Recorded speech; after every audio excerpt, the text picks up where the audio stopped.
Hello student, स्वागत है आपका हमारे यूट्यूब चैनल पे।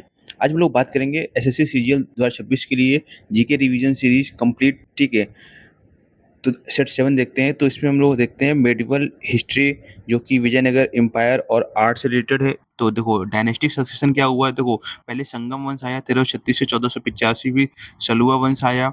ठीक है, सालू वंश भी बोलते हैं इसको, 1485 से 1505। फिर तुलु वंश आया 1505 से 1570। फिर एरावेडु वंश आया 1570 से 1646। ठीक है, यानी SSTA। ठीक है, तो संगम, सलु, तुलु और अराविदु। ठीक है, तो संगम वंश की बात करेंगे तो 1336 से 1485 के बीच में था। फाउंडेड बाय हरिहर फर्स्ट और बुक्का फर्स्ट, दोनों ही भाई थे, under the spiritual guidance of Swami Vidyaranya. ठीक है,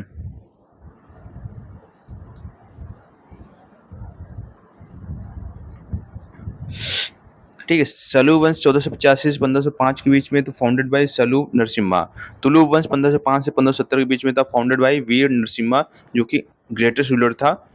और वीर नरसिम्हा, और इसका जो ग्रेटेस्ट रूलर था वो कौन था? कृष्णदेव राय, 1509 से 1529। ठीक है, अराविदु 1570 से 1646, तो founded by Tirumala Deva Raya post the decisive battle of Talikota.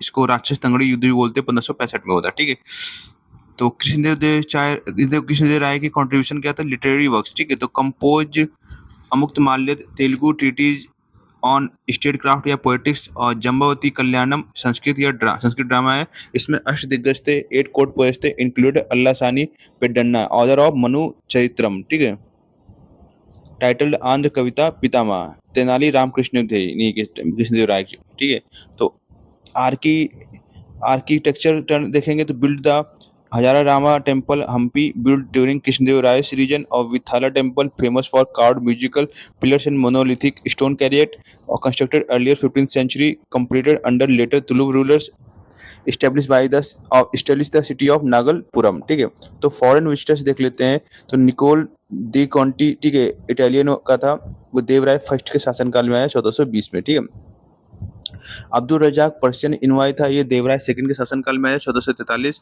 और दुआर्ते बारबोसा डोमिंगो पायस, ये पुर्तगीज था, ये कृष्णदेव राय के शासनकाल में आया। और फर्नाओ नूनिज, ये पुर्तगीज हॉर्स ट्रेडर था, ये अच्युत देव राय के शासन में आया। ठीक है, अब आगे बात करते हैं इंडियन पॉलिटी में पंचायती राज और म्यूनसिपैलिटीज की। ठीक है, तो 73rd कॉन्स्टिट्यूशनल अमेंडमेंट एक्ट 1992 से पंचायती राज।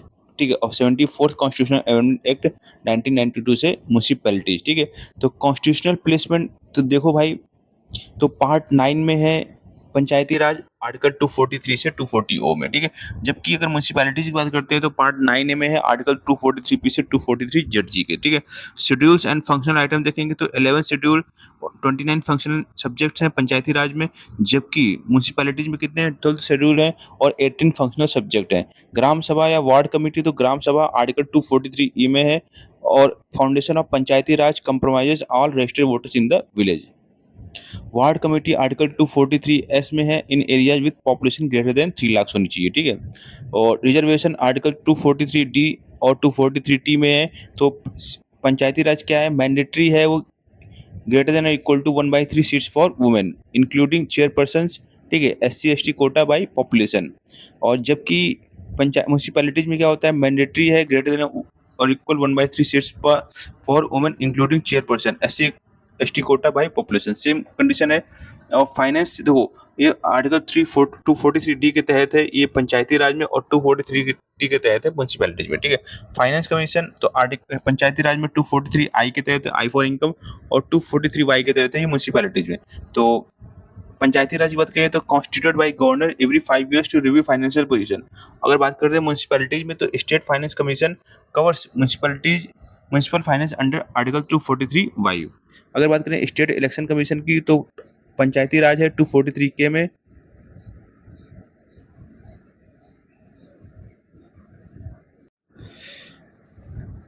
ठीक है, तो superintendent directs and controls electoral rolls and local election article 243K के तहत है, जबकि म्यूनसिपैलिटीज में है ये आर्टिकल 243ZA के तहत conduct urban local body election under article 243ZA। अब पर्पज क्या थे? To extend local self government institution and promote democratic decentralisation, ठीक है। अब आगे अगर बात करते हैं तो माइक्रो इकोनॉमिक्स मॉनेटरी मल्टीप्लायर्स और बैंकिंग रिजर्व्स की बात करेंगे। तो इसमें क्या है ना, कैश रिजर्व रेशियो, तो share of net demand and time liabilities NDTL that commercial banks must park with RBI in cash earn to no interest, ठीक है। स्टेचुरी लिक्विड रेशियो एसएलआर क्या है, share of NDTL that banks must maintain with themselves in liquid asset, ठीक है। तो CRR में क्या है, एनडीटीएल और नेट डिमांड को क्या है बैंक के पास रखना पड़ेगा, आरबीआई के पास, ठीक है। और स्टैचुरी एसएलआर में क्या होता है, इनको अपने पास ही रखना होता है उसका कुछ परसेंट, ठीक है। Share of NDTL that banks must maintain with themselves in liquid asset, cash gold approved government securities हो, ठीक है। मनी मल्टीप्लायर देखेंगे तो M equal to 1/C plus R plus CR। तो C क्या है, करंट डिपॉजिट रेशियो है, R क्या है, reserve deposit ratio. And increase in CRR और SLR, ठीक है, हाइयर, तो decrease the money multiplier and contracts bank credit creation, ठीक है। In increase in the public cash holding preference, higher C lower the credit multiplier capacity of banks. तो very important की take away क्या है, अगर high CRR SLR होगा और cash preference होगी तो लोअर मनी मल्टीप्लायर होगा और लोअर क्रेडिट क्रिएशन होगा और कॉन्ट्रैक्शन इन मनी सप्लाई होगा। तो CR SLR और कैश प्रेफरेंस अगर हाई होती है तो सिंपल सी भाषा में आप ये समझिए कि मनी मल्टीप्लायर, क्रेडिट क्रिएशन और जो मनी सप्लाई में कॉन्ट्रैक्शन है वो क्या हो जाएगा, कम हो जाएगा, ठीक है। अब आगे देखो बात करते हैं फिजिकल और regional geography, oceanography and ocean currents की। तो Atlantic ocean currents, warm currents कौन सी है, गल्फ स्ट्रीम है, नॉर्थ अटलांटिक ड्रिफ्ट है, ब्राजील करंट है, फ्लोरिडा करंट है और एंटिलिस करंट है, ठीक है। कोल्ड करंट के अंतर्गत कैनेरी करंट आती है, बेंगुला करंट आती है, लेब्राडोर करंट और फाकलैंड करंट, ठीक है। सारगोसो ऐसी तो एक calm gyre shaped water body with no land boundaries trapped within the North Atlantic gyre marked by dense sargassum seaweed, ठीक है। पैसिफिक ओशन करंट्स में तो वार्म करंट्स बात करें, Kuroshio Japan current, North Pacific different drift और East Australian current. जबकि cold currents की अगर बात करते हैं तो Oyashio Kuril current, California current और हम्बोल्ट या पेरू करंट, ठीक है। ये पैसिफिक ओशियंस की करंट है, ठीक है। फिशिंग ग्राउंड्स मैकेनिज्म, तो convergence of warm and cold current create ideal breeding ground for marine plankton. तो ये कहाँ पर है, क्यूरोसियो और ओएसियो नियर जापान के, गल्फ स्ट्रीम और लेब्राडोर नियर ग्रांड बैंक्स और न्यू फाउंडलैंड। तो फिशिंग ग्राउंड क्रिएट होने के लिए आपको वार्म, ठीक है, और कोल्ड करंट्स मिलनी चाहिए, ठीक है। अब देखो बात करेंगे साइंस में तो मॉलिक्यूलर बायोलॉजी और जेनेटिक्स बात करेंगे तो डीएनए वर्सेस आरएनए आर्किटेक्चर। तो डीएनए को डीऑक्सी राइबोन्यूक्लिक एसिड बोलते हैं, डबल स्टैंडर्ड हेलिक्स, इसको वाटसन क्रिक मॉडल बोलते हैं, 1953 में डिस्कवर किया। तो सुगर डीऑक्सोराइबोस और बेसिस क्या होते हैं, एटीजीसी यानी एटी विद 2 H बॉन्ड्स और GC with 3 H bonds. DNA transcription RNA, RNA translation protein, ठीक है। तो रिवर्स ट्रांसक्रिप्शन आरएनए से cDNA use enzyme reverse transcriptase seen in retroviruses like HIV, ठीक है। तो जेनेटिक कोड प्रॉपर्टीज, तो triplet code 3 consecutive nitrogenous bases, codon code for 1 amino acid और start code AUG codes for methionine, stop nonsense codons UA ochre या UAG amber UGA opal. तो non overlapping degenerate an amino acid can be coded by more than 1 codon, ठीक है। अब आगे देखो बात करते हैं ट्रेडिशनल थिएटर फेस्टिवल्स और बायोस्फीयर जोन्स की, जो कि स्ट्रेटेजी के अंतर्गत आता है। तो यक्षगान है वो कर्नाटक का है, blends dance music heavy makeup and dialogues themes from epics, ठीक है। भवई में क्या होता है, गुजरात और राजस्थान का है, इसमें dramatic satire perform with in earthen pots balanced on heads, ठीक है। तो भवई में क्या है ना कि अर्थन पॉट्स होते हैं उनको हेड पे बैलेंस किया जाता है, ठीक है। ड्रामेटिक सटायर होता है, ये कहाँ पे होता है, गुजरात और राजस्थान में। यक्षगान कर्नाटक में, इसमें blends dance music heavy makeup and dialogues themes from epics के होते हैं, ठीक है। वेरी इंपॉर्टेंट है। जात्रा वेस्ट बंगाल और उड़ीसा का है, ओपन एयर फोक थिएटर है।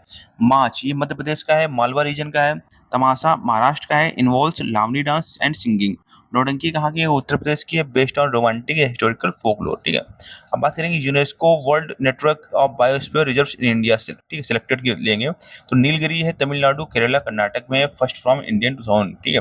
गल्फ ऑफ मन्नार तमिलनाडु पे है, सुंदरबंस वेस्ट बंगाल में है, नोकरेक मेघालय, गारो हिल्स, ठीक है। पंचमढ़ी मध्य प्रदेश और अगस्त मलाई केरल तमिलनाडु में।